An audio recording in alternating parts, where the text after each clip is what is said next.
Hi, I'm Erin Hentzel. I'm an author with C&T Publishing. I've written 3 books for doll clothes, Sew in Style for Kids to Learn to Sew, and Doll Days. And my new book is called Doll Dress Boutique. And today I want to show you how to sew piping into a seam, just like we've done here in the bodice and here on the bodice and the hem. There's 2 kinds of piping. There's flat piping, which was used on the class act dress, and there's corded piping, which most people know as piping. Here's the flat piping, which is basically bias strips folded in half lengthwise, wrong sides together, and pressed into a crease. And corded piping, which is also cut on the bias, but cord is sewn into it.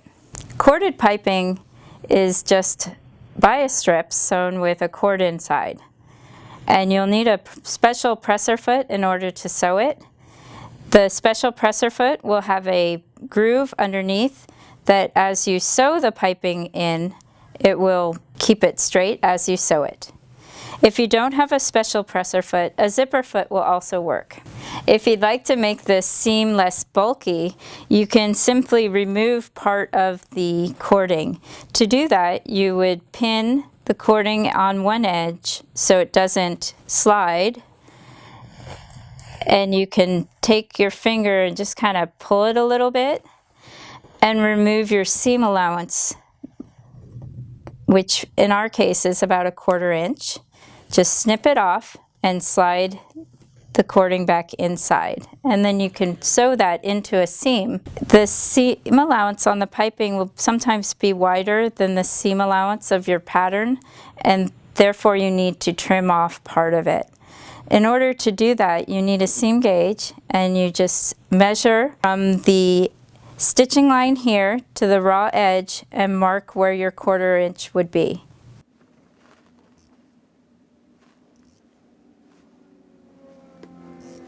After marking the whole strip, you can cut it with scissors to trim off that extra amount, or with a rotary cutter.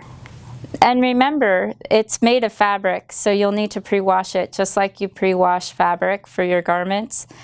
If you don't, then you might have puckery seams where you've sewn the piping. When sewing piping to a curved edge, you need to trim little clips in the seam allowance of the piping in order for the piping to spread evenly as you pin it in place. To do that, just take your little scissors and clip little tiny snips within the seam allowances. So to pin it in place, you do it just like the other kind, keeping the raw edges together and even, but now that it's clipped, it's easier to pin in place and keep it smooth along that edge.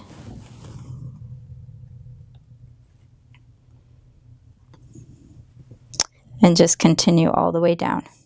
When you're making your own piping, it's important to cut it on the bias. So you first find the grain line, and then you cut at a 45-degree angle from the grain line. So here I have the fabric on the grain line, and I'm going to use my ruler to find the 45-degree angle line and then cut straight on it. I've already cut one strip, so my edge here is on a 45-degree angle, but if it wasn't, I could line up the 45-degree angle on the ruler even with the grain line of the fabric, and then just cut. So for this one, I have it on the 45-degree angle of the cutting mat, and I'm going to cut straight.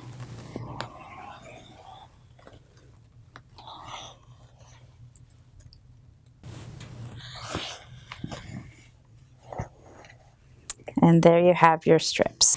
To take your bias strips and make them into flat piping, you simply fold it in half lengthwise with the raw edges together and press it to make a crease.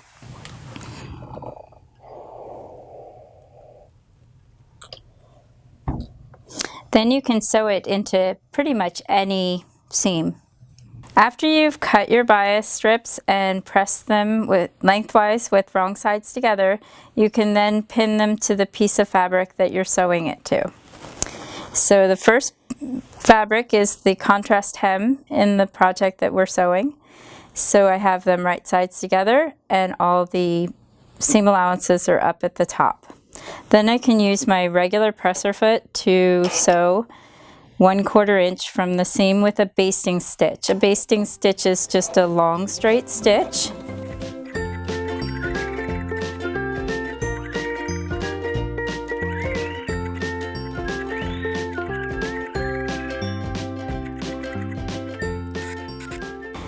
After you've basted the piping to the first piece of fabric, you can then sew this piece to the other fabric that is the other part of the seam. In this case, it will be a skirt piece. You'll want to pin them all right sides together with the piping in the middle and all the raw edges even. I can use a regular presser foot and sew 1/4 inch from the raw edge, which is our seam allowance for this project. But this time I'm going to use a regular seam stitch, which is 2 1/4 or 2 1/2. Remember to back stitch at the beginning and the end to secure your stitches.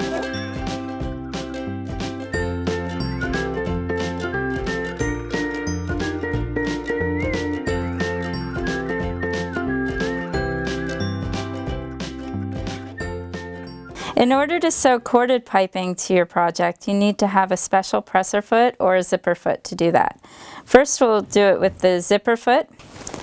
You'll want to put your zipper foot on and make sure that it can rest right next to the cording here, as tight as possible. With the zipper foot, you'll also need to adjust the needle position so that when it goes into the fabric, it goes right next to the cording. And then you'll baste it in place with a longer straight stitch.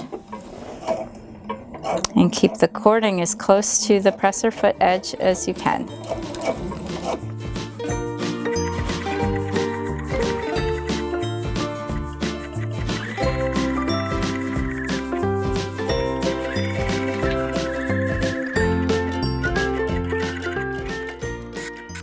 It's a little trickier with the zipper foot, but still very manageable.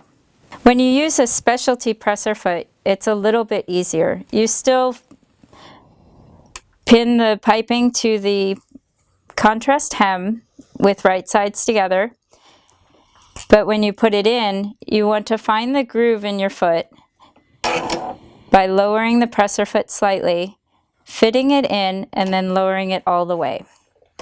You're going to baste it in place.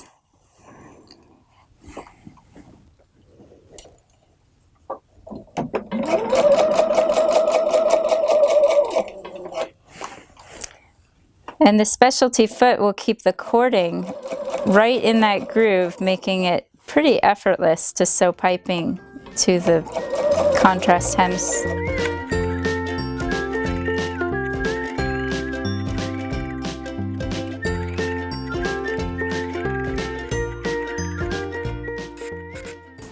And there you have it, basted in place.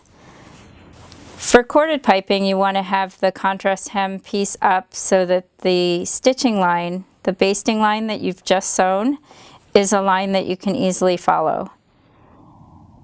You'll want to lower the presser foot part way and make sure your piping is right inside that little groove. Then lower it all the way and change your stitch length to a seam 2.5 or 2. And sew it in place. But this time we're going to backstitch to secure our seam.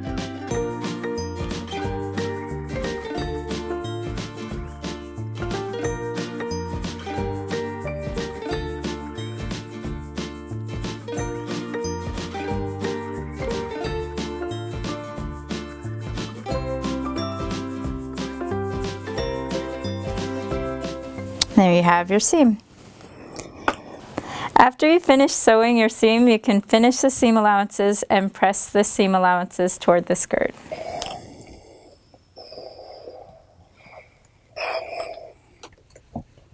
And there you have a really nice piped seam, either corded piping or flat piping.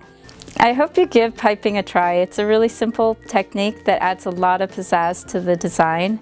Either the easy flat piping or the corded piping. I think you'll really love the results.